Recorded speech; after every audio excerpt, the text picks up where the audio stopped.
Jovan, boo-ha! Boo-ha! Yo, I'm Jovan Boo-ha, Lakers beat writer for The Athletic, and welcome to another Lakers Q&A. Today's stream is about gratitude and thankfulness. I just wanted to thank you all for helping me get to 20,000 plus subscribers this week. And it had been a minute since we did one of these. So first and foremost, wanted to start out with that. It's been less than 11 months since we started this channel and this show, and just cannot be thankful and grateful enough for all of the feedback, all of the support, all of you guys watching, sharing, liking, commenting, subscribing, and just helping grow out this community. And I cannot thank you all enough. I really appreciate it. And it means the world to me to see all the yo-yos and the Jovan Boo-has and hearing it in person at games. I even read it to someone at the airport, and they were yelling it at me. And then, obviously in the comment section and during the live. So wanted to start with that. And with all that said, let's get into your questions. And we are going to be posting the chat link if you guys want to hop on. So just posted it in the stream if you want to ask an on-camera question. One note, I'm going to be going about an hour because I am traveling to San Francisco. So we'll have a 3-minute timer for any on-camera questions to kind of keep it at a certain pace. But if you guys have any questions, let me know. First one here from L.A. Jovan, is ATL still shopping Hunter? Also, are you hearing that Indiana doesn't want to pay Turner and might be open to moving him? On the second question, I have heard a little bit of chatter about that, about some uncertainty, and not Lakers specific, just kind of league chatter in terms of Turner and him potentially, like if he's available, it would be more so because of Indiana and the contract situation, and not as much about them because Indiana's not really a team that tanks or looks to like sell off players. But that could be an exception just based on his contract situation and the future. So that would be something that, like, if Miles Turner is available, I think if you're the Lakers, like you have to go get him because he just fits perfectly next to 80 on both sides of the floor. He spaces the floor and he's a rim protector. Like that would be the ideal, even I'd say over Walker Kessler. Like Kessler, for the age and the contract, puts him in a different stratosphere. But in terms of like actual fit, I think Miles Turner is the best two-way fit among all of the potential realistic big man options. ATL with Hunter, have not really heard much on the Hunter front, so doesn't mean he's not available, but I'm going to assume that he's probably not available or not real. Like he's a guy that's going to cost at least a first, if not, potentially more assets. So I think that might be a little bit too rich for LA's blood. First super chat here from Young Claire, 20K. Thank you. How realistic is Zoe and Walker Kessler in a trade together? So that would be a 3-team deal between Chicago and Utah. That's about 24-ish million in salary. So you can get there with Rui and Gabe, and then potentially add a third piece, like a minimum guy coming back to LA from either Chicago or Utah. You could also get there with Rui and a couple minimum guys. Gabe plus minimums is a little bit trickier. So I think realistically it would probably be either Rui plus a couple minimums or Rui plus Gabe, and then getting back a third player. But although the Lakers have a full roster, so they would have to maybe waive, like maybe they can just cut the money and get those two guys back. In terms of assets, I think that would cost a first, 2 seconds, and then probably an additional asset because Walker Kessler, like maybe you're putting Dalton in as one of the minimum-ish guys, and that it's like Dalton plus a first. and maybe Utah just takes like that as the package. But if it's not Dalton, then I think you're going to have to put in at least a swap or something additionally to a first round pick for Kessler. So realistically, I would assume it would probably be something like Rui, Dalton, Christian Wood, a first, lightly protected or not protected, and then 2 seconds, and that probably gets you in the ballpark of getting both of those guys. So I think it's fairly realistic as long as Utah isn't standing completely firm with their 2+ picks for Walker Kessler, and depending on how they view a guy like Dalton Connect and how they would value him. Just chilling. Thank you for the super chat. Do you think Toronto would trade Bruce Brown for Rui and a first? I do think Toronto would do that. I'm not quite sure Bruce Brown's going to cost the first. I think there's a chance he could just be 2 seconds. And if it did come down to a first, if I'm the Lakers, I try to fight and make that like a protected first. And there are ways the Lakers can do trades to get, like, if they could get a 2029 second from someone in like a separate smaller deal, you could then protect it and have that pick convey if you're trading that 2029 first. So I think it might just be 2 seconds for Bruce Brown. I will say he is looking better. He is playing better. And I think there's a chance that that price goes up. But it is a lot for a guy who is obviously not worth the amount of money he's getting paid in terms of production. He isn't expiring, though, so that could be attractive depending on the suitor. You do have to then make a decision on his future. But I think that would get Toronto's attention, yes. All right, we got a lot of super chats here. I missed one here from Jean-Pierre. Hey, Jovan, would you do 2 firsts for Kessler if you got back 2 seconds? It would depend on the 2 seconds. And I guess if you could keep, you got to keep Dalton in this trade then. I'm not giving up Dalton. I'm not giving up Max. I'm not giving up Austin if I'm the Lakers. JHS and 2 firsts, Christian Wood and 2 firsts, something along those lines. Doesn't really matter. I'd almost argue just give up JHS because there's almost no universe he is going to be playing rotation minutes for this group like this season, where Christian Wood, in theory, if he gets back healthy and if something happened to Kessler 80, you might have to rely on a Christian Wood. So I think he has more contingency value than a guy like JHS. I think it would have to be basically the whole backcourt get injured for JHS to really play. And right now he's dealing with his own injury, so he's not even available. So I would say something like JHS or Christian Wood, who minimum salary for, and 2 firsts for Kessler. You get back 2 seconds. I think it would depend on the quality of the seconds. So what's the year? Who's the team? Does it project to be a decent second round pick? I would consider it. I mean, I have warmed to the idea of 2 firsts for Kessler, especially if it doesn't cost you a rotation player. If you can keep Dalton, it's a lot, but you don't lose anything from the rotation. And if you just think about adding Walker Kessler to this team and keeping the rest of the team as is, that is a very appealing addition. And if your starting lineup is Kessler, AD, LeBron, Max, and Austin, or it's 80 LeBron, DFS, Max, and Austin, and then your bench is Kessler, Vando, Rui, Dalton, and Gabe. That's a pretty good top 10. And you have versatility there to go big, to go small. You could go with a wing heavy switch lineup. You could go with a bigger lineup. We've seen JJ use DFS at shooting guard recently. So there's a lot of different ways you can take that. And I think it would make a lot of sense. So I still if there's a way to not give up 2 firsts, again, if it's just a first and a swap, a first and removing the protection, a first and a second, or even a first and Dalton versus 2 firsts is pretty close to me. I might even lean toward the first plus Dalton path, just from the mystery box element of keeping a future first.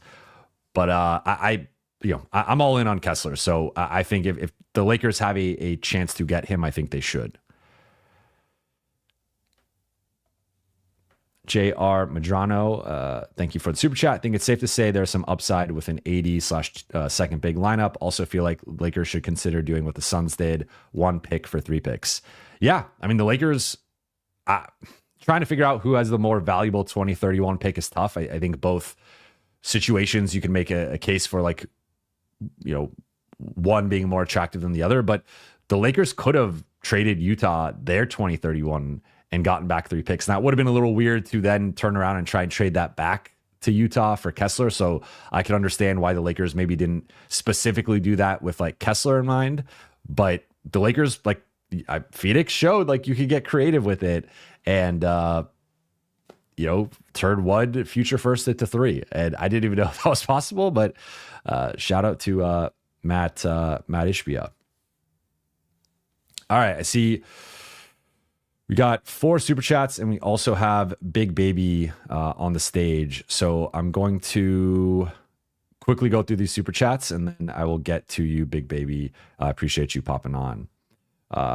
Super chat here from Russell Garrett. Rui plus Shake plus Cam plus first plus remove first protection for Sexton plus Kessler.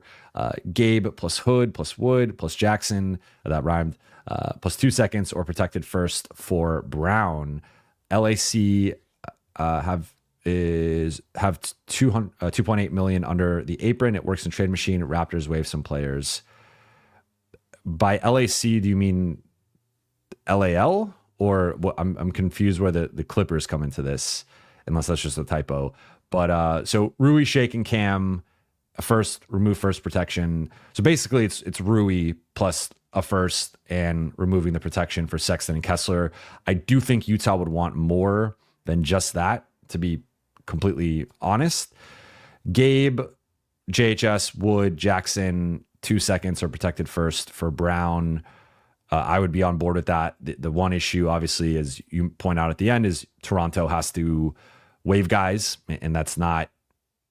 It's relatively easy, but it's not as necessarily easy as like it always sounds to be. And you know, you can maybe add in a third team and reroute some of those guys, but then you got to send out an additional asset. It does work, and I would do both of these trades. I think Utah would want more for Sexton and Kessler, though. I mean, they want 2 picks for Kessler, to say nothing of how they value Sexton. So I think the Utah one, you might need to throw in a little bit more, but I think it's like fair value. I just think based on how they are valuing things. Next one from Angelco Ezorad Rezo. Thank you for the super chat. Yo. Thanks always for the excellent quality content. Jovan Buha. Kessler and Bruce Brown seem to be the 2 most logical targets. It doesn't seem like Rui will be traded.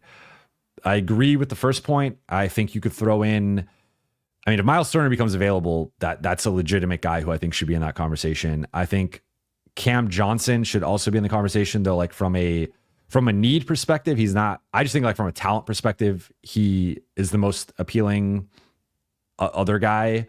From a need perspective, obviously, like he helps with the shooting, he helps with the offense. Defensively, doesn't quite check the boxes, but like I think you could argue the Lakers just need more talent in general. I also think Lonzo deserves to be in this conversation, but Kessler and Bruce Brown, I think, are 2 of my top 3 trade targets that I think are realistic. So I'm in agreement with you. I don't like it. I'm with you with Rui. Like it seems like the Lakers have don't really want to trade him. I've reported like he's not quite in like the inner circle with Austin and Max and Dalton, but he's kind of right there. And they don't. I think you gave them truth serum, like they don't want to trade Rui. Now I think depending on the deal, like a Kessler deal, you don't have to trade Rui. Bruce Brown, you probably do, but maybe there is a way, as one of the previous questions just asked, like to do Gabe plus some minimums. So I think if there's a way to not trade Rui, they would prefer that. But depending on how Vando looks the next couple of weeks leading into the deadline, if it comes to crunch time and they potentially have to move him, I don't think he's like off the table or untouchable. I just think they're also not going to just like dump him for like a backup point guard or like a Jonas Valanciunas or something like that. Like I think their bar for trading him is like starting level, like top 7 guy in the rotation. I think Bruce Brown would be that, whether he's starting or coming off the bench. I think that there's some other guy, like I think Vucevic would be another guy who would be in that top 7. Valanciunas or some of these other guys, I think they're a little bit more.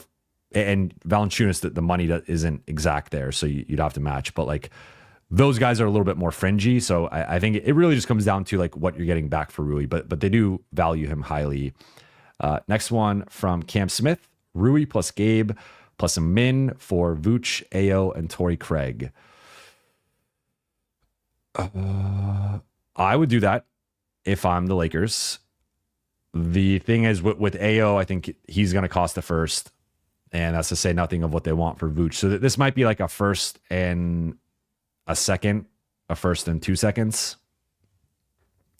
is a lot. It might be more than they're willing to give up, but in theory, I do like this. I like in some ways, I think there is some similarities with Vooch and Rui in terms of how they could be used, especially with Vando and with Vando back and with DFS more in the fold now.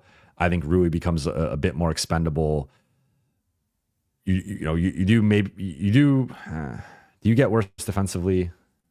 It depends who's the minimum guy, but yeah, I from a talent perspective, I think you get better, and you get a little bit younger with Ao, and I think he'd be a really good fit on this team. So I'd be open to that. Next one from Diego Cardona. Thank you for the super chat. 3-team trade idea. Toronto receives Rui, Wood, Jordan Clarkson, 2031 LA first, 2029 Utah second. Jazz receive Davion Mitchell, JHS, Jackson Hayes, 2029 LA first. LA receives Bruce Brown and Walker Kessler. So LA is giving up both firsts, but they're getting Brown and Kessler from JHS, Jackson Hayes, Rui, Wood.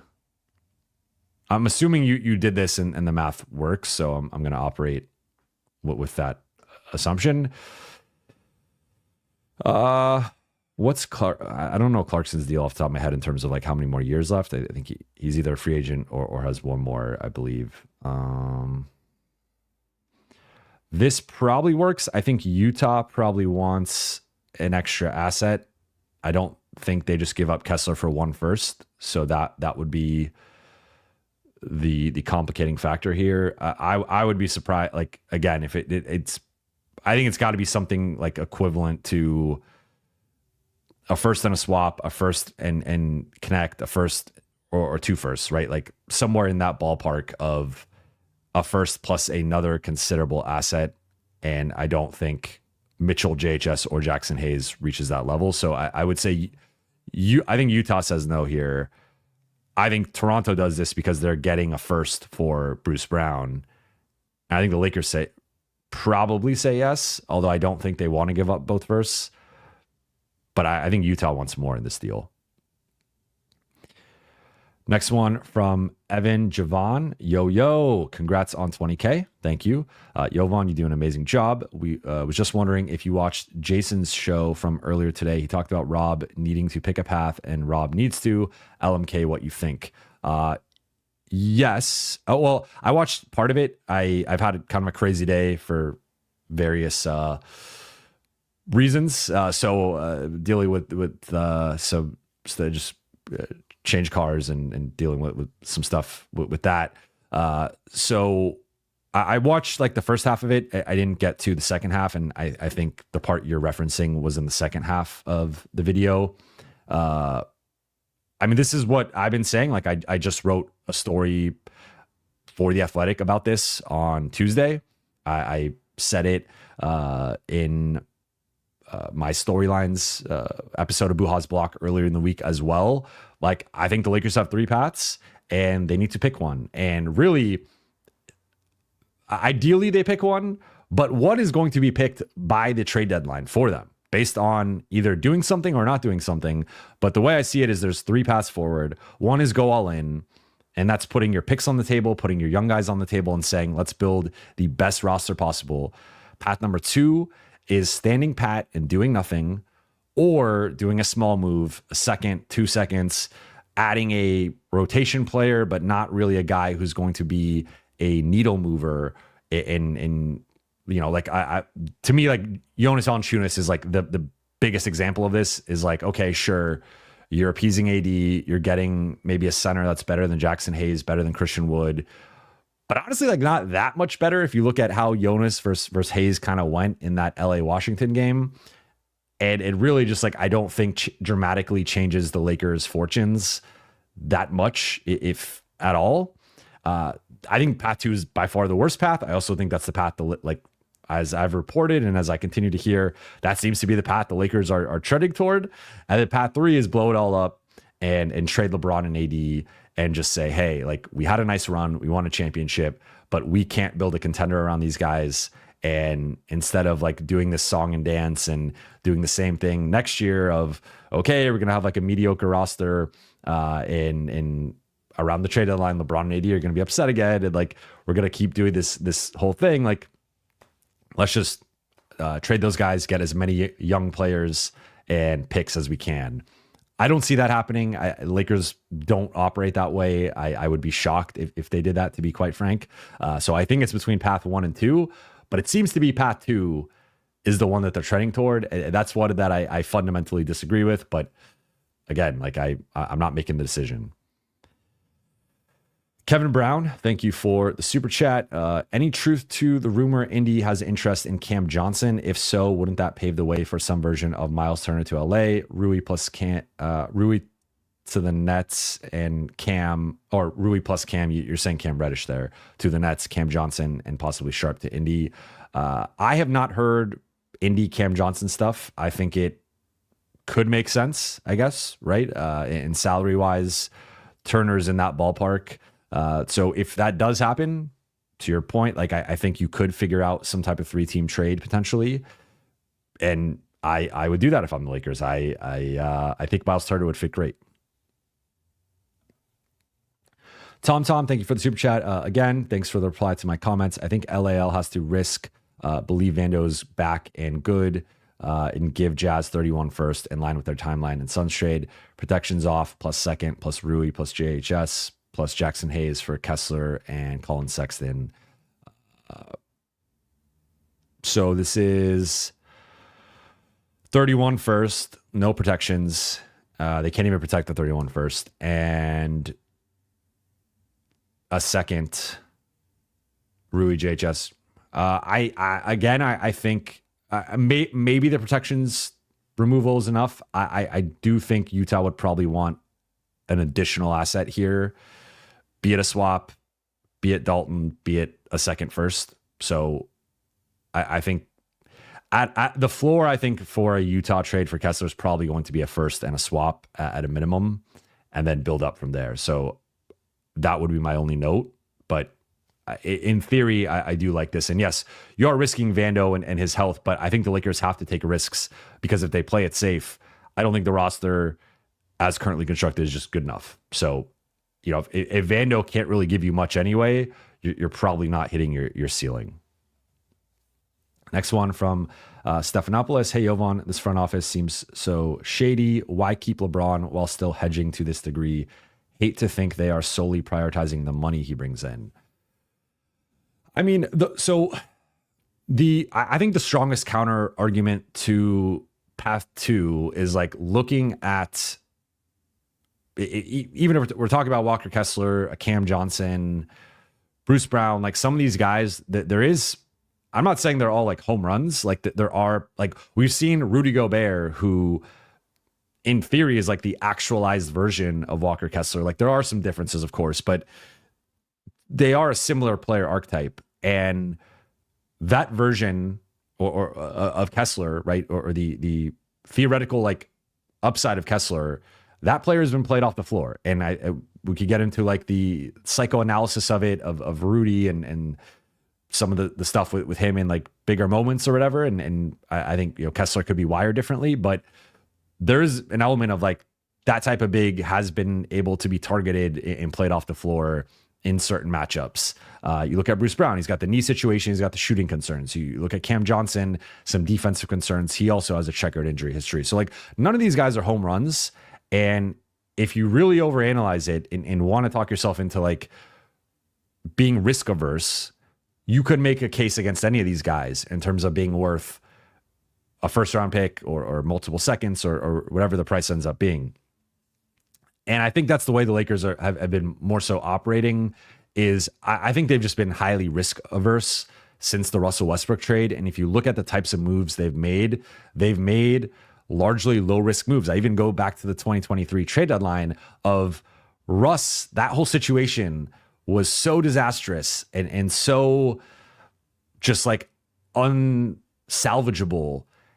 And then you also had like Pat Bev, who was underperforming, and Kendrick Nunn, which ended up being arguably the worst mid-level signing of that offseason that they signed him, that it was like, no matter what they traded for, it was going to be better. And sure, D'Lo, Vando, Rui, those guys brought some level of risk, but like it was not going to be worse than Kendrick Nunn, Pat Beverly, Russell Westbrook. So I'd even say then there was some measure of risk in some of those moves, but like it was more so like upside than downside, in my opinion, because I didn't think like the Russ situation could not really go worse than it did. And I think since then, you look at it, sitting out multiple trade cycles, not trading their picks in 2023 or 2024, not trading the Beasley Bamba contracts, guaranteeing them, then trading them. Like they've just been pretty risk averse. So I think it comes more from that. I don't think that they are mailing it in and just like enjoying the money off of the LeBron AD tandem. Like I mean, technically it's possible. I'm not going to say like, I'm not 100% ruling it out. I don't know that to be 100% true, but I think it's more like they got burned and, they put their hand on the stove, they got burned.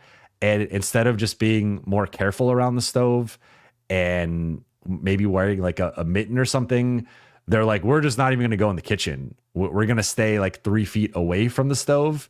And I think there needs to be a little bit more of a balance there. So sure, all these guys that they could potentially be trading for have a measure of risk. You could trade for Bruce Brown, he re-injures his knee. You could trade for Bruce Brown, he shoots 30% from three.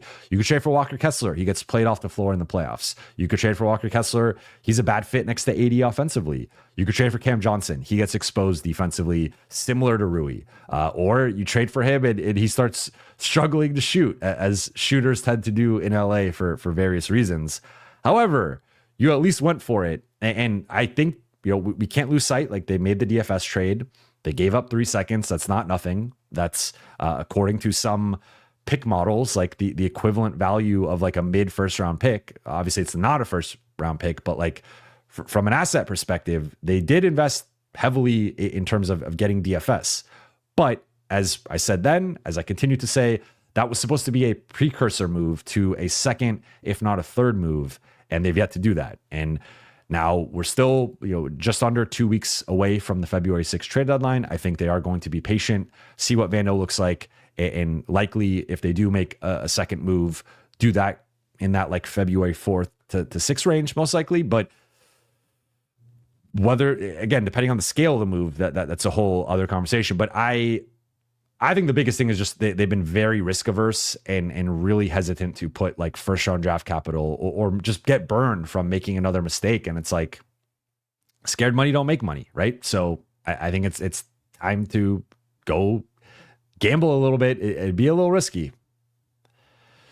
Baby Father, hi Jovan. Thank you for the super chat. Hi Jovan. I want Zach LaVine and Nikola Vucevic. I want some breaking news. Thank you for doing all you do for Laker fans. Hello from PR. Shout out to Baby Father with the bad emoji there, and my Boricua brother, Vooch. So Vooch and LaVine, it's just too much money. That's I hate to break your heart, as again my fellow Puerto Rican, but it's just it's about 64 million for those two guys. Lakers they don't have the contracts. So they could get one of the two. I would say Vucevic is much more realistic from a salary perspective. Zach LaVine even getting to 43. You're talking about either putting Austin in the deal, which the Lakers will not do, or putting Vando in the deal, which then Chicago is going to ask for a first round pick. So that gets a little tricky. That's why I've said really anything above 30 million is tough for the Lakers to do. In terms of taking back, like possible, but pretty complicated, especially if they have to put Vando in the deal. So I would say Vooch is much more likely than Levine, and it's not impossible to get both, but it's going to be, I mean, like Austin, Rui, Gabe, Vando, and even then I think you're a little bit short financially. So I don't see that happening. JMac24, I don't see a question, but I appreciate the super chat. Rama's Aviation, yo, love your work on a scale of 1 to 10. Chances Lakers move 1 and or 2 first round picks. Also, if the Lakers don't accommodate AD's request, do you think he will ask out? So, scale of 1 to 10, chances LA moves 1 and or 2 first. Okay, I would say moves 1 first. I want to give you a bit of a cop out. Well, I'll say 4 for moving 1 first. I will say 2 for moving 2 first. The one exception I could see with the 2 first is like if they could somehow get a De'Aaron Fox or like a clear, like bona fide all-star guy that I think De'Aaron Fox is different tier than Ingram and Levine. And also, I'd even say different tier than Jimmy because of the contract, because of his age. And I just think right now he's better than Jimmy based on what we've seen from Jimmy in the regular season. And he's also 35. He has an extensive injury history. So I would say like a De'Aaron Fox or higher, I think they would entertain 2 first round picks. Otherwise, I think it's going to be a pretty high bar to use both of those. So I would put that at like a 2. I'd probably put the using 1 first as like a 4. I still would put a trade, I've said this before, probably like a 6 or a 7 out of 10 on the scale. So more likely than not. However, I think it's more likely to be second round draft capital than first round draft capital. And if they don't accommodate AD's request, it's going to be interesting because the Lakers, we reported at The Athletic at the end of last season that with the whole Darvin Ham situation, there was some internal fear that if they did not move on from Darvin Ham, AD would potentially ask out because of the New Orleans situation and the way that he grew unhappy there and the way that went down by like the just kind of that train of thought. You would assume that there would be some internal fear that potentially he might feel the same way if the Lakers don't get him another center, especially with him. Like it's one thing to want another center. It's another thing to go out and do an interview with ESPN. Then we ask about it and you double and triple down on it. And then you also let it slip through. I've told the front office every year, I want us to go get another center. So like he's really applying the pressure. And I don't think you do that unless you're at a certain point where you're like, I really want this. And there are potentially going to be consequences if I don't get this. Now that said, I think the way that this is trending, my read on the situation as of right now, Friday, early evening Pacific time, I think this is trending toward LA prioritizing getting a center. Like we've talked about the 3 needs in general of like probably another 2A wing, a guy who can defend multiple positions and shoot 36+% on threes. That being one need. I feel like that's still the biggest need because I think most of their wings are Rui. I don't trust in a playoff setting defensively. Vando, I don't trust in a playoff setting offensively. Max is still relatively unproven in terms of like high stakes situations. He didn't really play in the last couple playoff runs. And this is his first time as a 20+ minute a night guy, as a starter. I obviously I've made my confidence in Max be known, but I think it would be foolish to just automatically say like Max is going to be awesome in the playoffs. Like we got to see it first. And then Dorian is the one guy who I look at as like a high 30s to low 40s 3-point shooter who could defend multiple positions. I think Max can probably do it, but I want to see it first. But really, if you even just talk yourself into Max, it's like there's 2 guys there that I'm comfortable with if I'm the Lakers on both sides of the ball that are between like 6'5" and 6'9". Everyone else I have some concerns with. Now, LeBron, playoff setting, like LeBron's different situation. He's a star, and I think he'll be fine in the playoffs. Gabe, I think, is too small. So you look at it, and I think they could use another one of those guys. But that need aside, 80. I don't know if you guys saw. I watched the full interview with ESPN, and there was more stuff that didn't get aggregated. Like AD mentioned, he wants a downhill ball handler. The center one was the big one, but he also mentioned a downhill ball handler. So that's another need that we've talked about on here in terms of a player to help run the second unit. And then, of course, another center. So between those three, I think the Lakers are now going to prioritize. If there was a lack of clarity before of what they were going to go and do or what they wanted, I think it's crystal clear now. They're going to prioritize getting another center, but it's probably going to be a center that you pay 1 or 2 second-round picks for. And it's going to be kind of that middle ground again of you can turn to AD and say, hey, this center is better than Jackson Hayes. They're better than Christian Wood. You can play more 4 next to this center, but I don't think it's really going to be like the game-changing center that actually, changes their identity or is like a clear starting level. Like maybe Vucevic if they can get him for like 2 seconds. I don't think there's a lot of defensive concerns with him, but like offensively, he can raise the ceiling. So I think my read right now is I still think they're trending toward doing a smaller move, small to mid-size move, likely with second-round draft capital. But in terms of priority of what I think it now shifts toward getting that big to like publicly appease AD and say, hey, we went out and got the big, but is it really like the caliber of big that AD wants or that's going to make a difference? That's a whole other conversation, and I'm personally skeptical that that's going to be the case. Ray, thank you for the super chat. How do you feel about a trade for Robert Williams and Jeremy Grant? What's the limit of assets you would give up for that trade? The tough thing here with Robert Williams and Jeremy Grant is the money. Those guys are making about, I want to say 44 million combined. So you run into the same thing with Zach LaVine or some of these other contract situations I've talked about. It's just really hard for LA to match the money. Now, if LA throwing in Vando, because also LA is taking back Jeremy Grant, which there was a time Portland wanted 2 firsts for Jeremy Grant. Then it went down to 1 first. They're not getting a first for Jeremy Grant. I'd be shocked by that. He's not had a good year. He's regressed as a shooter, and his trade value is like at an all-time low. So you could argue throwing in Vando offsets maybe throwing in Jeremy Grant, and like those are both contracts that neither side wants. LA, I think, could argue at least their guy's making less money, but I think he has an extra year compared to Grant. So either way, you can maybe say like Grant and Vando offset from like a negative asset standpoint, and then maybe LA can get away with like 2 seconds for Williams or depending on. But this is one where you have to be Gabe, Rui, and Vando, and I don't think Portland like loves that. So maybe it ends up being like a first.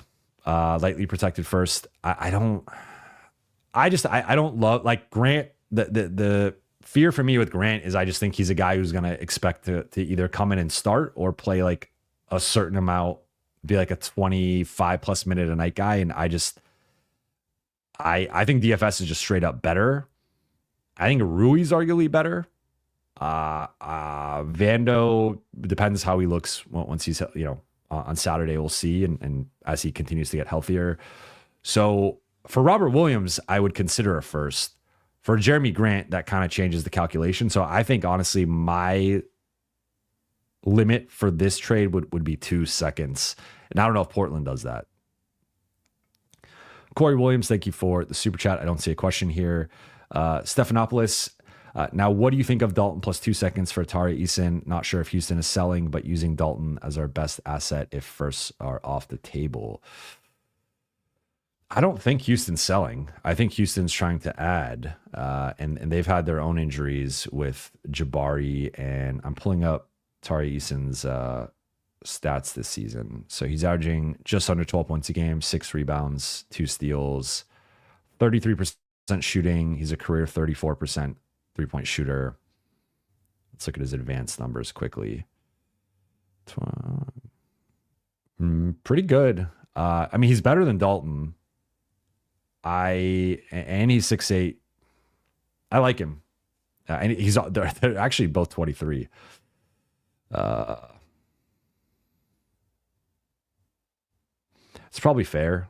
Like it's more of a win now move, I think. Like longer term, I think you could certainly make a case Dalton could be the better asset. and has the higher upside. But if we're talking, it's kind of like a win now move where the guy could also help you longer term. I do really like Tari Eason. So I would consider that. I don't think the Lakers would do it. I also don't think that Houston's selling. So I think this is probably an unrealistic deal. But like, if we were basing it purely on like this season winning now, I think it's fair. Tom said, I meant the 27 first protections off. Great show. Thank you. So going back to your question, trying to find it. Yeah. I mean, well, so I knew what you meant by the protections off. I still, so you said you added in a second. I still think they probably want a first. I mean, like a swap. Sebastian Leonard, Jovan, thanks for everything. Appreciate you.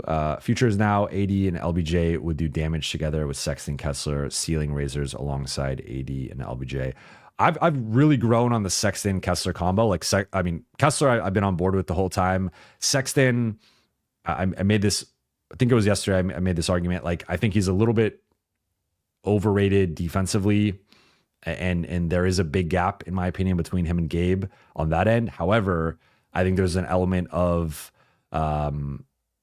shot creation and playmaking and just like energy and bursts that he would provide off the bench and probably honestly be better than Gabe in that sense.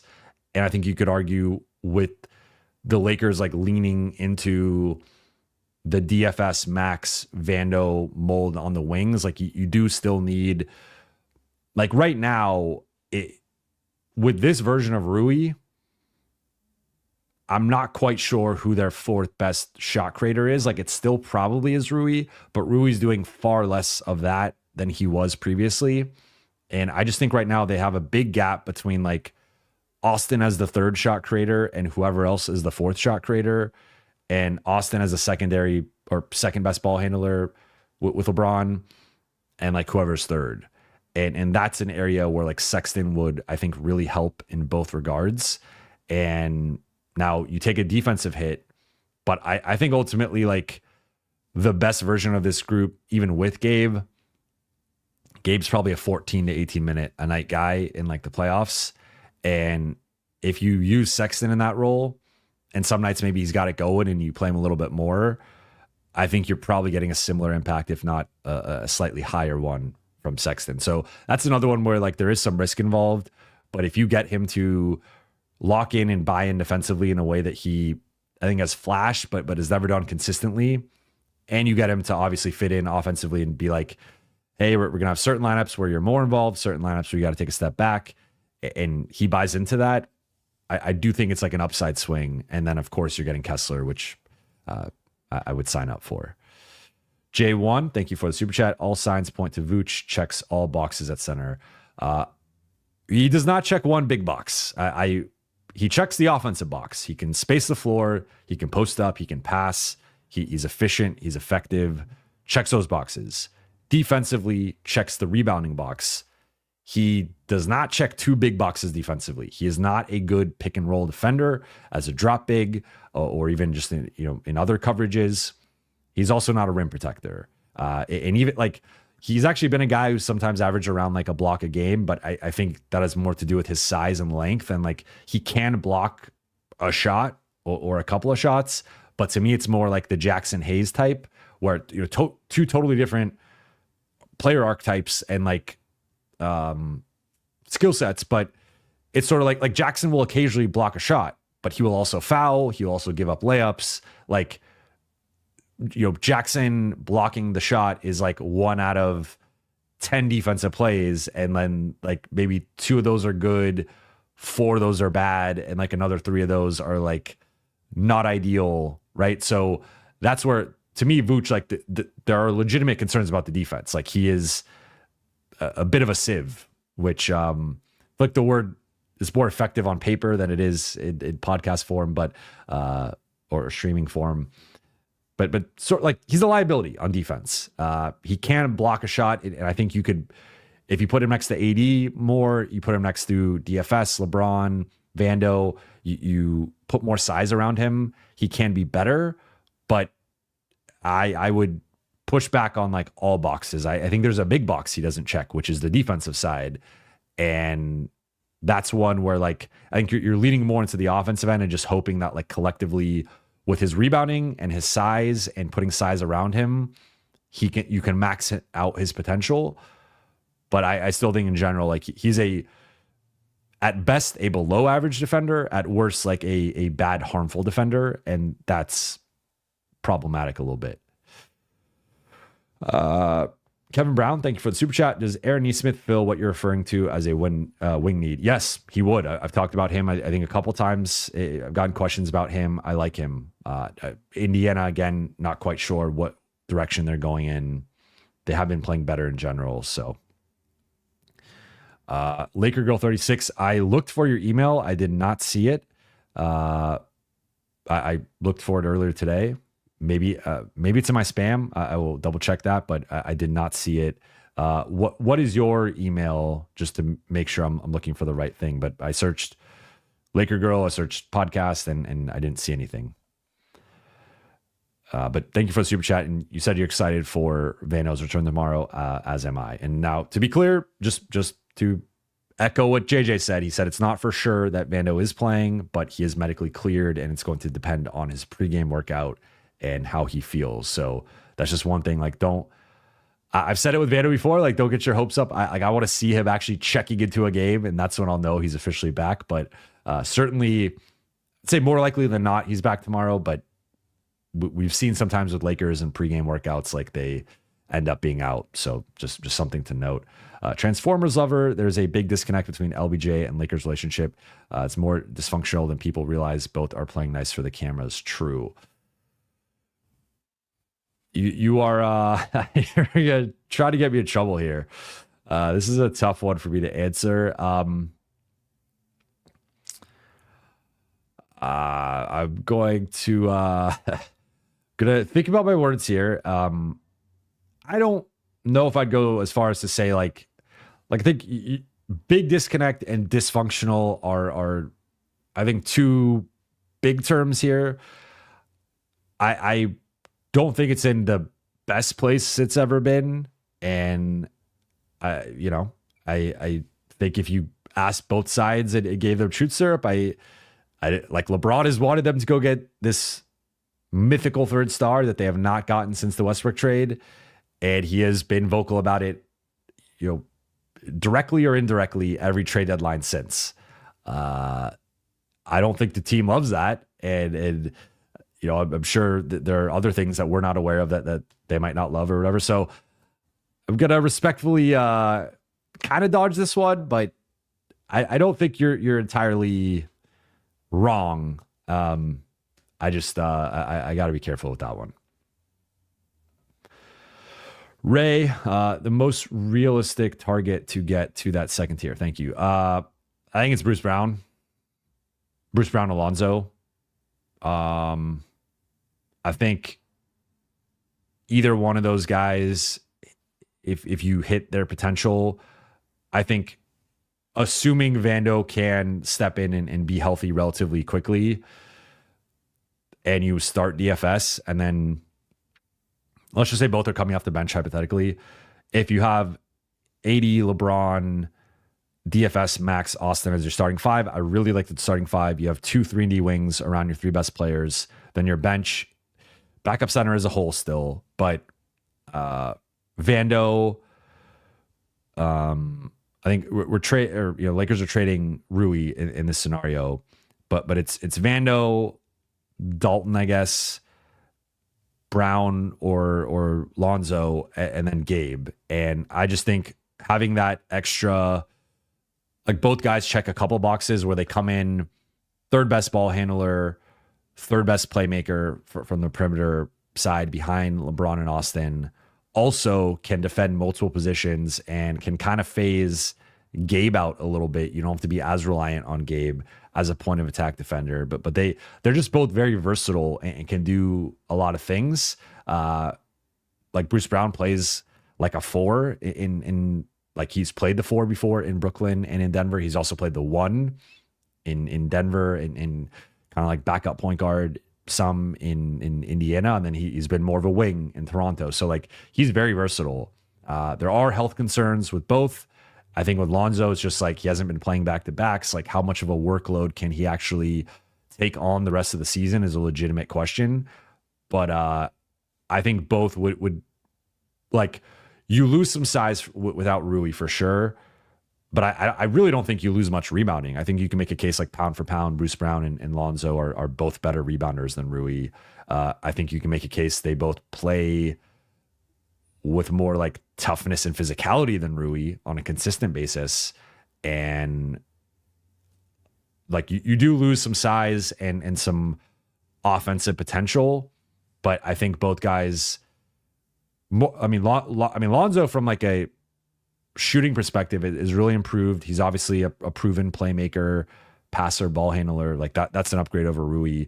But then I just think the overall versatility, and you might not need Rui's specific skill set with Vando, with DFS, and potentially even with AD sliding down a little bit more if they go get a center on top of it.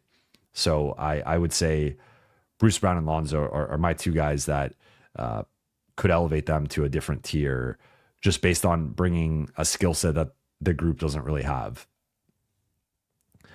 Sir Haro, thank you for the super chat. 80 wants to play the 4, but will push LeBron at the 3, which will be a problem defensively. So Crane just made a good point about this, that the 4 and the 3 are relatively interchangeable. Like if you really look at it, it's like a lot of teams, it's like you have a point guard, you have a center, and you're 2 through 4. Like maybe some teams have a small shit. Like you look at a Cleveland, okay, they got a smaller backcourt. Back in the day, like Portland with Dame and CJ, like there are some exceptions in terms of like 2 6'4" and under guards, but for the most part, most teams in general, it's kind of like a 6'3" point guard, a 6'5", 6'6" shooting guard, 2 6'7" to 6'9" front court guys, and then like a 6'11" center. And that's like the general sort of size at like each position on average. So really the difference between the 4 and the 3, a lot of teams have interchangeable pieces at the 4 and the 3. And one thing with this is like the area of LeBron's defense that has slipped the most has been the rotating over, the low man defense, the help side defense, the rim protection, the boxing out. And by playing bigger lineups, you take that off of him, and you either have a center in that spot or AD in that spot.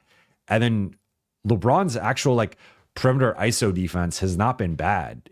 Like that part's been fine. Like when LeBron is a prideful defender when he's on the ball. Like LeBron's not just like he will get blown by sometimes, but if you have 2 7-footers back there, you're almost funneling that player into those 2 7-footers depending on how you're defending. So I actually think in a way, the lesser of two evils is having LeBron more on the perimeter, where he's going to have a size advantage over some of these guys.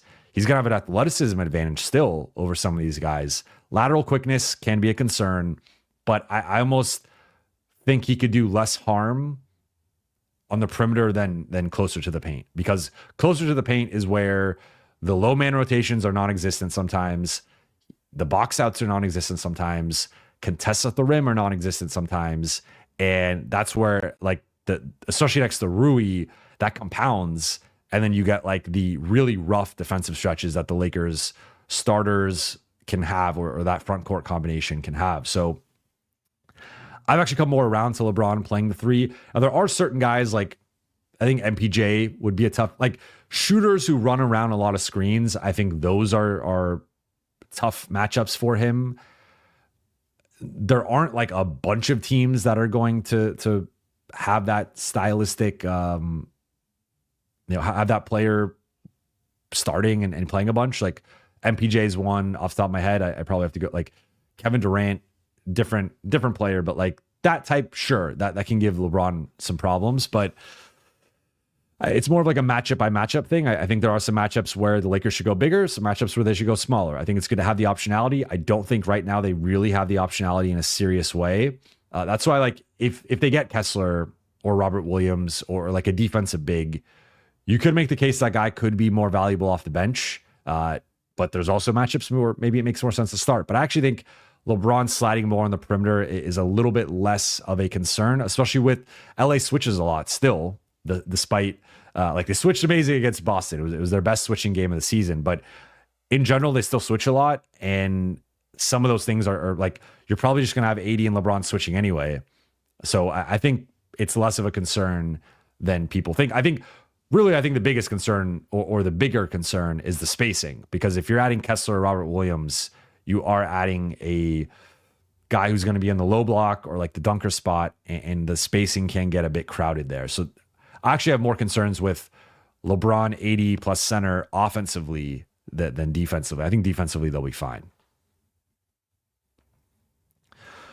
Faris Rana, thank you for the super chat. Update with Walker Kessler, so much smoke, Utah, LA, and a standoff. I think that's where it's at. I think it's more of a standoff. Utah, my understanding is just hoping LA caves and gives 2 firsts. LA does not want to cave and give 2 firsts. So someone is going to win the standoff. I would lead toward Utah winning it. Just LA not. Utah winning it in the sense of like them. I think Utah's less likely to cave than LA is, but I also think LA could just not cave in terms of like, just be like, we're not giving up 2 firsts and like that. That's it. And then a trade doesn't happen. Like Utah doesn't have to trade Walker Kessler. I think they view it as like, we have this valuable asset. If you want to overpay or give us a what we deem a fair price, we will trade him. But they're not like desperate to like just dump Walker Kessler. Like he's 23, still on his rookie deal. He's an elite rim protector, elite offensive rebounder, one of the best finishers in the league around the rim. Like they're not just like giving that guy up. Justin Tyndall, thank you for the super chat. If firsts aren't traded, you think it will be a stormy offseason with Braun and AD, as it never appeared Genie has ever put any pressure on Pelinka. It could be.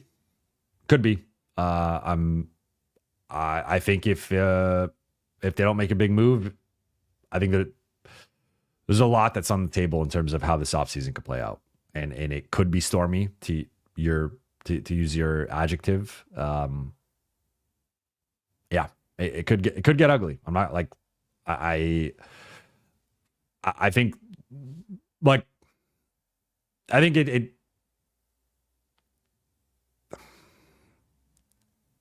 yeah, I guess I'm trying to, some of these questions I'm trying to find the best way to answer them. But yeah, I think it could get bad. We'll see. We'll see how the deadline goes. Also, I think in these scenarios, like there's always a level of posturing where like ultimately, like we've seen LeBron apply pressure before. This is the first time we've seen AD directly apply like this type of pressure. And when you're negotiating, right, like it like any negotiation or any business arrangement, you are maybe going to be a bit more aggressive until the point of whatever, like until the resolution.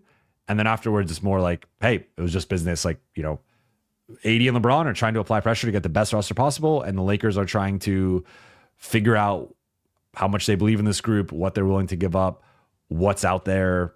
Like they have all these factors that they're trying to calculate. So I think both sides are trying to do the best that they can, but I do think there's a bit of a disagreement there in terms of like the best path forward. And we'll see ultimately like what the answer is and what the fallout is. But I think it would be naive to suggest like there might not be a stormy offseason. Like if they don't trade a first and they lose in the first round, I think it's going to be interesting to see how LeBron and AD feel about next season.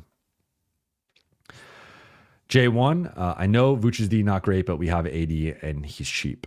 Well, so that was to your earlier point about Vooch. Cheap is relative because he's making $20 million, so that's not like cheap. I say it's not cheap because it's going to be Rui plus a minimum guy, which is whatever. But then, like, to me, it comes down to what's the asset. If it's 2 seconds, I entertain it. If it's a first, I think that's probably too much in my opinion. And I think it would be too much in the Lakers' opinion. So I think it just comes down to how much he costs. If it is just Rui, a minimum guy in 2 seconds, I'm open to that. If it's a first, I don't think I would give up a first. Senpai NFT. Toronto gets Rui, Gabe, JHS, Nurkic, first round pick from us, and first round pick from Phoenix. Okay, so I'm guessing Toronto's giving up a lot here. We get Pirtle, Tyus. Phoenix gets Vando and Davion. So Phoenix is giving up Nurkic and a first. So basically, they're giving up a first to get off Nurkic, and they're giving up Tyus. They're getting Vando and Davion. Okay. That should make Phoenix better. From the LA side, they're giving up Rui, Gabe, JHS, Vando, and they're getting back Bruce Brown and Pirtle and Tyus. So you're going basically 3 for 3 there in terms of positional skill set needs, and giving up only one first. And you're getting off Vando's deal. Toronto gets 2 firsts for giving up Pirtle and Bruce and Davion. This is an interesting one. Assuming the money works, I think you might be on to something. I mean, Phoenix with Tyus, I know that they like Tyus, but getting off Nurkic would be nice for them. So yeah, this might be it's tough to pull off a realistic like 3 for 3 3-teamer, but you might have done it. I like it. Corey Williams, thank you for the super chat. 80 demanding roster changes in the fashion he did. Does it help or hurt team chemistry? Do players take things like that personally as if they're not good? It's a good question. I mean, it seemed to help team chemistry last night, right? Like they had their best win of the season. They beat arguably the best team in the league by 20. I'm sure on some level they take it a little personally. Like if we're being honest, like the 2 most likely guys to be traded in terms of like making an actual like impact trade are Rui and Gabe. So if I'm Rui or Gabe and AD is applying this pressure and it comes out LeBron and AD still feel like they're a piece or 2 away, like they're not directly saying like trade Rui and Gabe, but like on some level it is like those are the 2 guys that kind of have to be traded if they are going to make moves of consequence. So I'm sure on some level it's like, I don't even know if they take it personally so much as like, I think there's an element of like uncertainty that gets, that they have to deal with in terms of like, where am I going to be in 2 weeks? And that can be unsettling for some guys, but you know, Rui, I obviously like he trained with LeBron, 2023 off season. Like I think they have a good relationship. I think he has a good relationship with AD. Gabe's was hurt, so it wasn't around the group as much at times last season, but I think they've spoken highly of him. So I don't think they're taking it like super personally, but I think on some level, if like, for example, if the bosses at the Athletic were like, we really need to like improve our NBA coverage of our top beats. And I know the Lakers beat is one of the top beats for the NBA, which it is. Like, I by like basic deduction, I'm going to look at it like, okay, well, they're kind of saying like they probably want to replace me or add someone that will like reduce my value or reduce my coverage.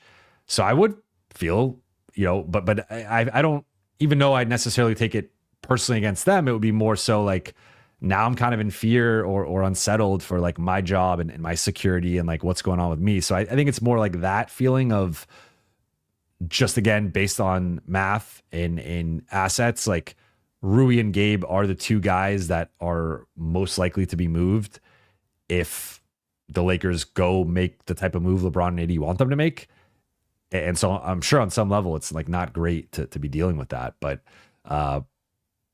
you know, they didn't like name them personally though. Like that would be like, it was kind of like the Russ situation. That was a little different, but this, I don't think they're taking it personally. Justin Tyndall, do you ever sleep? Do you ever go to non-basketball stuff during the off season? Love the show. Hope you keep covering the Lakers for quite a while yet. Thank you. I appreciate that. Do I ever sleep? Sometimes. I'm a horrible sleeper. I'm both a night owl, which kind of fits the job because most nights, you know, it's a night it's a night event, right? Like most games are at night. Non-basketball stuff during the off season. And if you're asking like coverage wise, no. I mean, the NBA is basically a 10-month a year sport. It's really just like August and September are off. And that's even like, it's more like late July through late September are off.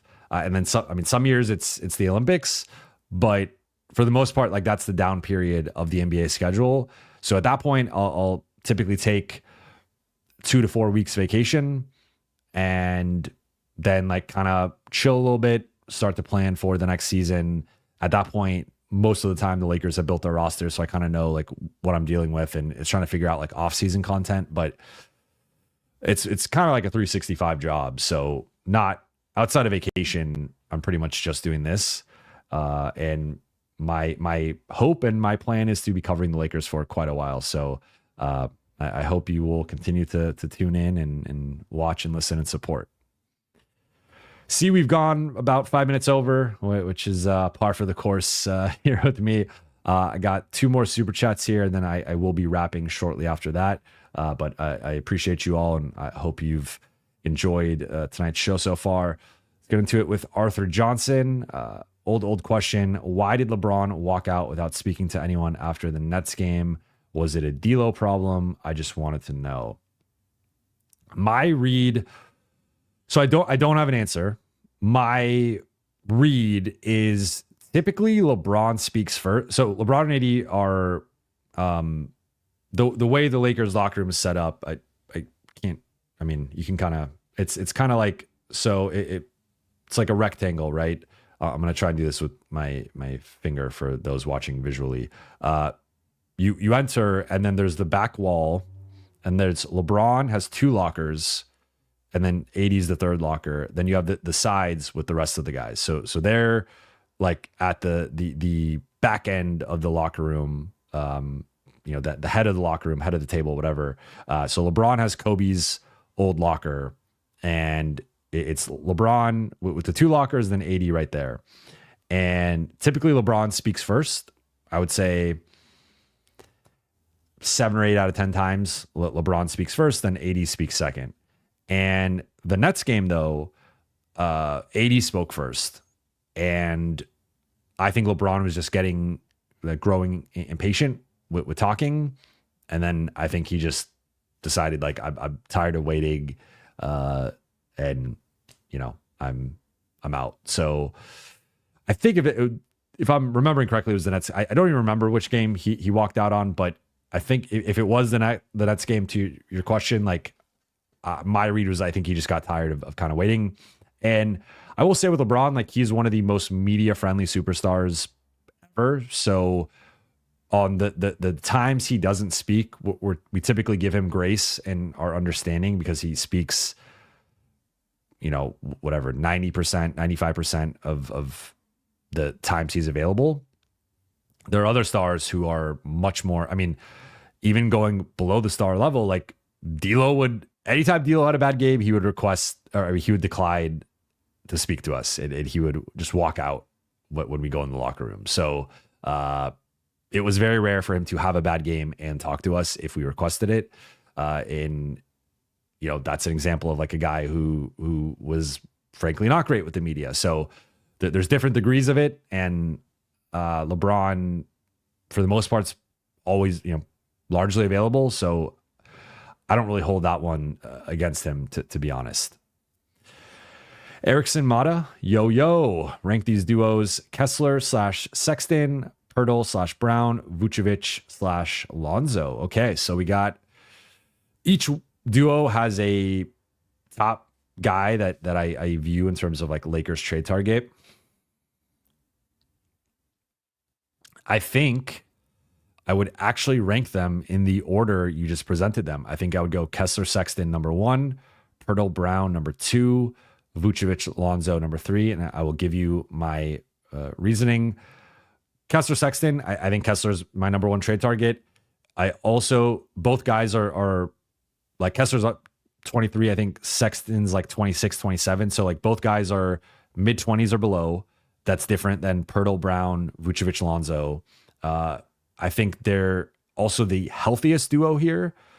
Pirtle's been largely like healthy, but he's had some stuff in past few years. Brown is coming off knee surgery before the season. Lonzo has a storied track record with his knee. Vucevic has largely been healthy, but he is approaching his mid-30s as a 7-footer, and there can be some uncertainty there. So they're younger, they're healthier, and they're the cheapest. That's $21 million combined for Kessler and Sexton. Pirtle and Brown is about $42 million, so you're in that Levine range. It's hard to match.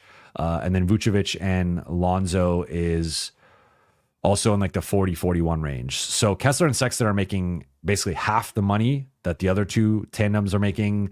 They're younger, they're healthier, and I think Kessler checks the box that AD wants, but he's also a guy on a rookie deal. He's cost controlled you're going to have Kessler under your control for the next 5 years. One more year rookie deal than the 4-year extension or re-signing. And he's a guy who I think fits great next to AD. And even if you move on from AD, you have now a foundational starting level center. So I would lean Kessler Sexton number one. Pirtle, Brown, Vucevic, Lonzo are relatively close. Like I think Vucevic is like the best player. I just think that the defense, like Pirtle's such a better defender and then Brown and Lonzo I think are close. I think Brown's the better player overall. Also less like Lonzo, again, as I mentioned, minutes restrictions, not playing back-to-backs. There's some concern there. So I would go Kessler Sexton first, Pirtle Brown second, Vucevic Lonzo third. Another super chat from Rama's Aviation. Thank you for the super chat. Do you think the return of Vando unlocks the front office to be comfortable with moving Hachimura? I think it unlocks them being more comfortable with moving Rui. I think with Vando and his track record, there's still a level of uncertainty in terms of you just don't know how long. Like we saw last season, he started the year injured, comes back, is healthy for a bit, and then gets injured again. And like that's been a bit of a trend throughout his career. So there's still going to be a level of uncertainty of just how long Vando can stay healthy. But I would just argue that like for LA to meet, like I think almost the worst case scenario is like Vando stays healthy and then you just kind of have this log jam at forward and potentially you're playing Rui to some extent because JJ like clearly has an affinity for Rui at the expense of DFS and Vando, and your just front court defense isn't as good in part because of that. Whereas yes, if you trade Rui, you are risking, okay, maybe you trade Rui for a perimeter guy, a smaller guy, and Vando gets injured. And then that's like, okay, now we don't have enough front court bodies potentially. But I would just argue like I think like you got to take some risks, and I think for LA to overachieve and to actualize their potential, I think they have to take a slightly riskier path. And again, playing it safe, this is where it's got them. First round exit, and right now the 5 seed, but like it's been a very shaky process to get to the 5 seed. So I still think this group, like the best version of them probably is flipping Rui for a different position of need, or just a player who brings a different skill set. I will get back into the chat here. 5 more minutes. Madison says need 3-point shooting if we are trading Rui, period. That is a really good point. And that to me is like, I think Rui's offensive potential and size and athleticism are all traits that the Lakers would miss if they potentially trade him. But he's been their best 3-point shooter this season, and that is something that they would really miss. So ideally you could scale DFS up and like play him more and get him to be a higher volume 3-point shooter, and that helps offset it. Dalton can maybe stabilize and be a more consistent shooter. That helps stabilize it. But I also think maybe it's because right now Lonzo and Bruce Brown are both worse shooters than Rui. So that's a downgrade. And maybe you do a second move, or there's another player in the, like it's a 3-team trade, or you're getting another perimeter guy back. Like it's tough. You gotta pick. Like I've said it before, it's like whack-a-mole. Like JJ's made that comparison, and you can't. There's no players that check every box. Every player has a weakness. Like Cam Johnson. Okay, go trade for Cam Johnson.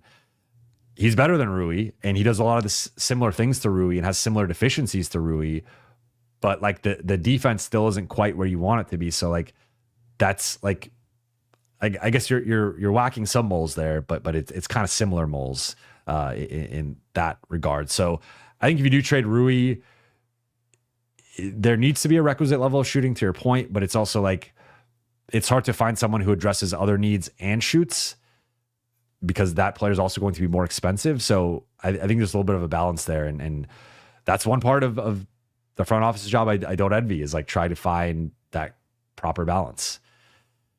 See, we got a couple more super chats. Shibugan, no question today. Just congrats on 20K, mate. Well deserved. Long may it continue.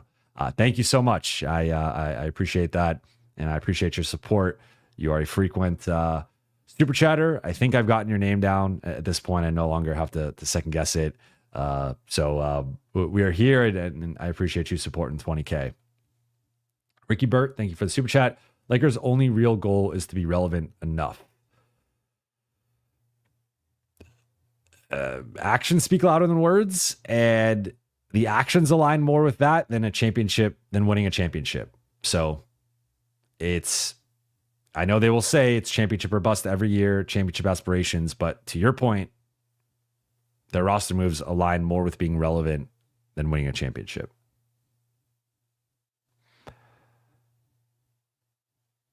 The Poster King, Turner, and Mathurin, I think that would probably cost both first, but I would do that. Madison says, true, if there's a guy who could shoot like Rui and defend elite, they'd be making 30 plus million. Yeah, that's like that's obviously what Jeremy Grant was supposed to be, but he's not.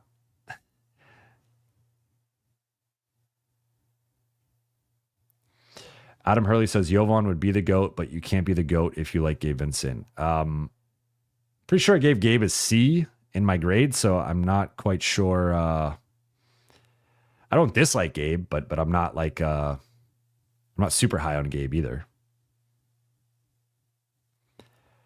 LaBerty says, Jovan, who's your GOAT? I've said it before, but I think LeBron's the GOAT. And I thought that before I covered the Lakers, before I covered LeBron. Dark Galaxy, if the Nets don't get high offers for Cam Johnson, would you offer Rui, Gabe, JHS unprotected first for Cam closer to the deadline, then connect plus unprotected 27 plus unprotected first for Kessler? So you're saying remove the 2027 protections. I would do the first one. You might need a third team to offload GHS, because I've talked about it. The Cam Johnson's got this like trade kicker that it's like the outgoing money is higher than the incoming money is higher than the outgoing money. So then if you send outgoing money back to Brooklyn, you got to send a higher figure, but then Brooklyn's taking on more money, and it's kind of complicated, but basically like I think you probably need a third team to send that additional salary to, and then it makes more sense. And then you probably got to send like a second or something to take on JHS, unless there's a team that really is convinced that they can untap his potential.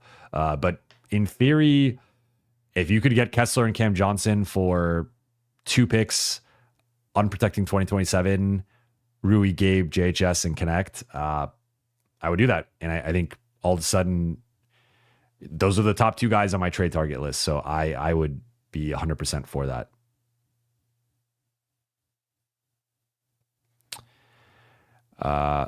Lakers media member says, hey, Jovan, you said we can sweep the Nuggets this year because they are worse. Do you still believe that? I never said that. I actually have said recently I think the Nuggets would beat the Lakers in a playoff series. So not quite sure where that's coming from. But I think it's closer this year for sure. King Carter, Jovan, in your opinion, I don't get why they want AD as a full-time 4. Braun being a 3 is very concerning. It'll force him to run around more. So I'm actually with you. Like I said it last night, AD is a 5. AD can, in his head, think he's a 4. And you got to find that balance, especially with the star, of like making them comfortable and giving them a certain amount of power and a certain amount of sway over like your style and your identity. But in 2025, if I told you there's a 6'11", 250 pound player, or however much AD weighs, who is an unreliable shooter outside of 16 feet, 18 feet, and I didn't describe any other part of his game and just said like 6'11", 250, can't really space the floor outside 16, 18 feet, you would say that player's a center. That's Anthony Davis. 2020 Anthony Davis was lighter. He was more athletic, more explosive, better shooter. And I just think like he was also 5 years younger. He was 26 compared to 31. So I think AD should be playing more than half of his minutes at center. I think it's nice to have a different look though. And again, I say with certain things, like two things can be true. I think backup center has been a glaring issue for this team for going on 4 years. They could use a much better backup center. At the same time, when it comes to crunch time, when it comes to playing the best teams, barring them getting a Walker Kessler or maybe a Robert Williams, I think almost every other center would probably be benched against those teams, and they'd probably go AD at the 5. So unless you're getting a certain caliber center, I think most of those guys are going to be minimized to some extent and probably played off the floor, probably not be closing games. And the priority should still be AD at the 5. But if AD's publicly saying he wants to play the 4, I think you probably have to go get a better center that is better than Jackson and fits better next to AD. So like, I think there needs to be a balance there, but ultimately I think playing AD at the 4 full time would be a mistake because I just don't think he's athletic enough and as good enough of a shooter as he was in 2020 to be able to do that. And again, the revisionist history going back to 2020, look at the playoff run. AD was often closing at the 5, playing more at the 5 outside of the Denver series. And sure, against Jokic, against Denver, they could use a better center. But most other matchups, I think they will primarily need to use AD at the 5. So that's I'm actually with you. I've been saying I think AD is a 5. LeBron at the 3, though, I made the point earlier. I think he's actually less harmful defensively on the perimeter than on the interior. But that one, I also think is like more of a part-time thing. I don't think he should be a full-time 3, but I think you can get away with it for stretches. Robert Williams could be a future Laker in the chat here. Did AD say that Jackson ain't good enough, or is that JJ not playing him enough? I think it's the former more than the latter, to be honest. Like it's, I mean, because let me take a step back. He didn't say we need to play Jackson Hazebor. If he said we need to play Jackson Hazebor, that's a different conversation. He said we need another center. So that's really as direct as it gets without saying like, hey, Jackson isn't good enough.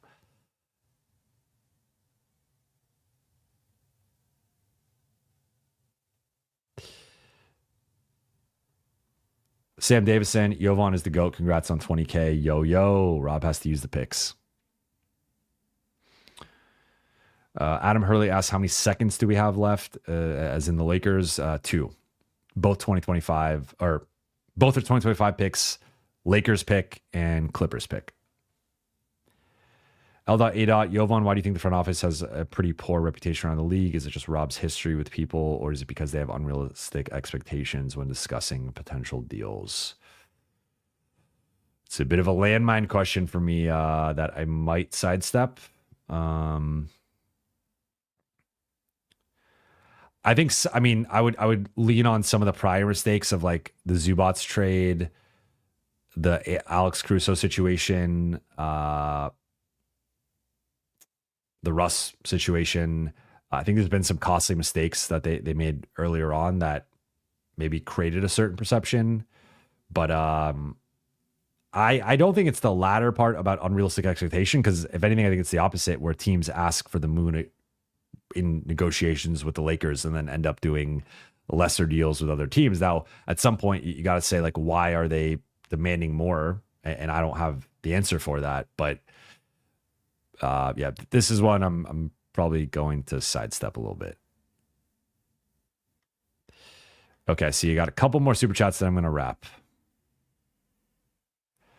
Shabugan, he's a 5 on offense. He wants to be a 4 on defense. Well, what's interesting, though, is if you go back to what he said defensively, there's another big out there, and you see the value with that. And he actually referenced Jackson. But then he said offensively, I get moved around and I can float to different spots.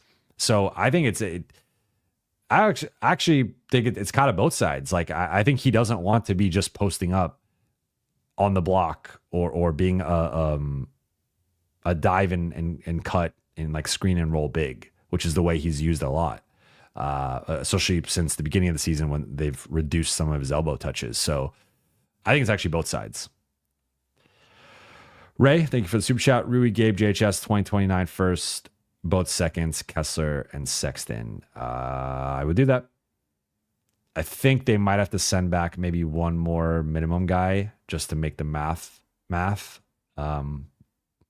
Rui, Gabe, JHS gets you to about 31. Kessler and Sexton's 21. So there might have to be a third guy in there from the Utah side, but 1 first and 2 seconds I would do for Kessler and Sexton. But with all that said, I'm going to wrap here. I appreciate you all. As I said at the top, I cannot thank you all enough for 20,000. You're hitting 20,000 subscribers and all of your support. And, I just, again, it's been less than 11 months. So we got a little over a month until the 1 year anniversary of this channel and Buha's block. And I can't thank you all enough and say how much I appreciate you. And I'm grateful for what we've built here.